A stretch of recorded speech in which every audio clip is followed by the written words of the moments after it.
Hello मेरे प्यारे बच्चों, अभी हम पढ़ने जा रहे हैं प्रोनाउन का दूसरा पॉइंट, रिफ्लेक्सिव प्रोनाउन। पहले हमने पढ़ा था प्रेजेंट प्रोनाउन, पर्सनल प्रोनाउन, ठीक है। अब हम रिफ्लेक्सिव प्रोनाउन के बारे में जानेंगे। रिफ्लेक्सिव प्रोनाउन क्या होता है बच्चों? रिफ्लेक्सिव प्रोनाउन, रिफ्लेक्सिव शब्द जो होता है वो रिफ्लेक्शन को दर्शाता है। जब सब्जेक्ट के द्वारा किए गए जो भी कार्य हैं उस कार्य का रिफ्लेक्शन उसी सब्जेक्ट पर पड़ता है, वहाँ हम रिफ्लेक्सिव प्रोनाउन दर्शाते हैं, ठीक है। फॉर एग्जाम्पल, जैसे I will do my work my self, यहाँ पर आई माई सेल्फ को दर्शा रहा है।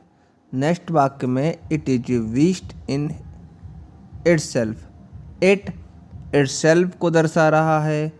और थर्ड वाक्य में ही drives A car himself, he himself को दर्शा रहा है। यानी कि इन तीनों वाक्यों में देखें तो कोई भी व्यक्ति है जो सब्जेक्ट है वो काम कर रहा है, लेकिन वो खुद के बारे में बता रहा है।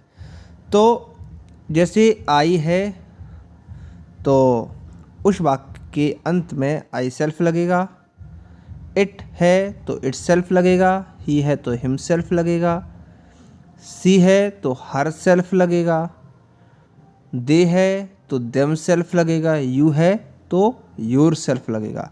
इस तरह से ये सभी आपके रिफ्लेक्सिव प्रोनाउन कहलाते हैं, ठीक है।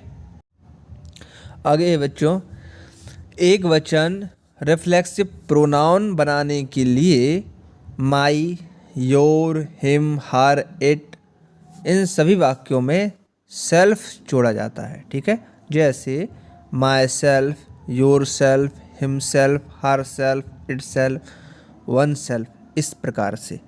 आगे है बहुवचन रिफ्लेक्सिव प्रोनाउन बनाने के लिए आवर, योर, देम में सेल्फ जोड़ा जाता है।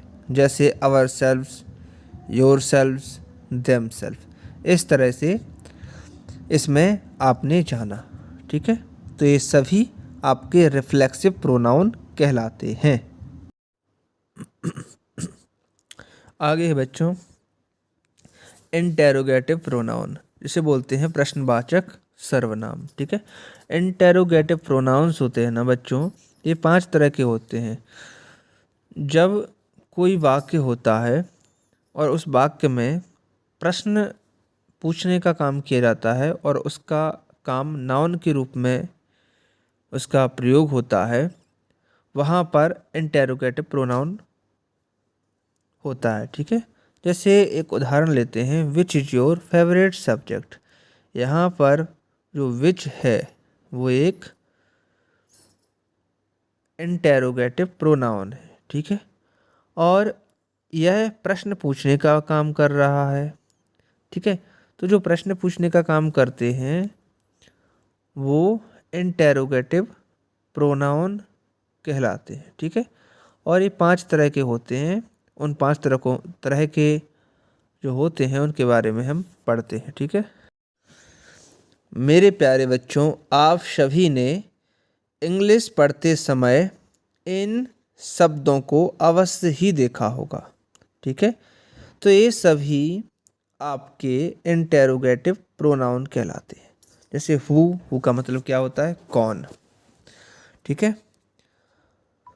और आपका हुज है, हुज का मतलब होता है किसका। विच है, विच का मतलब होता है कौन सा। भाट का मतलब होता है क्या। होम का मतलब होता है किसे, किसे, ठीक है। तो ये सभी आपके इंटेरोगेटिव प्रोनाउन कहलाते हैं, ठीक है। और ये प्रश्न पूछने का काम करते हैं। जैसे कोई भी प्रश्न हो हु से संबंधित, तुम कौन हो, हु आर यू, ठीक है। तो इस तरह के वर्ड होते हैं, वाक्य होते हैं, उन सभी में इंटेरोगेटिव प्रोनाउन का यूज किया जाता है। और ये 5 प्रकार के होते हैं। तो हमने इंटेरोगेटिव प्रोनाउन के बारे में जान लिया है, ठीक है।